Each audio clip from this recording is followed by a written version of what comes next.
په ګډ ژوند کې مېرمنې څه وخت ډېر خوند اخلي؟ سلام، ستړي مه شئ، زموږ شبنم ګل چینل ته په خیر راغلی. د دې مسئلې په هکله چې ښځې به د خپل ژوند په څو کلنۍ یا کومه دوره کې د ګډ ژوند له مهمو چارو ډېر خوند اخلي، تر اوسه پورې ګڼې څېړنې ترسره شوي دي چې د ځینو لنډې پایلې به یې په دې ویډیو کې درسره شریکې کړو.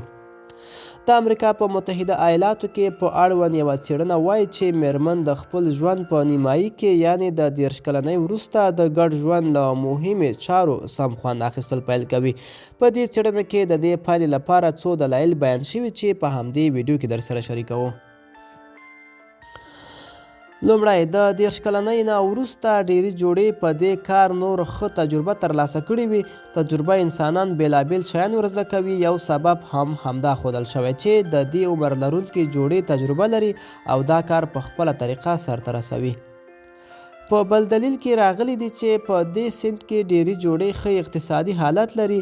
ډېری کسان په دې وخت کې له پوهنتون څخه فارغ شوي وي او دنده یې هم ځان ته پیدا کړې وي. سټرس او وارخطایي کمه ده او دا هر څه دوی ته د ښه ګډ ژوند لپاره ښه ذهنیت او فکر ورکوي.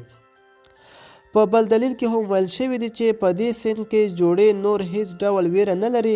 ډېری یې نور یوازې کور لري او هغه جوړه چې یوازې ځان ته کور په ډېر خلاص زړه خپل زړه بړاس ویستلی شي. پوهان وایي چې د ګډ ژوند دا چارې بریا به ثبات کې ده. کله چې یوه جوړه په ژوند کې ځان خوندي حس کړي، ورو ورو یو ثبات ته رسیږي. دا ثبات هغه ته یو ډاډ ورکوي او دا هر څه هغه ته په خپل ځان باندې باور ورکوي. ملګرو، دا به زموږ چمتو شوي ویډیو د لا ښکلو ویډیوګانو لپاره زموږ شبنم ګل چینل در سره سبسکرایب کړئ او تر بلې ویډیو ښې چارې.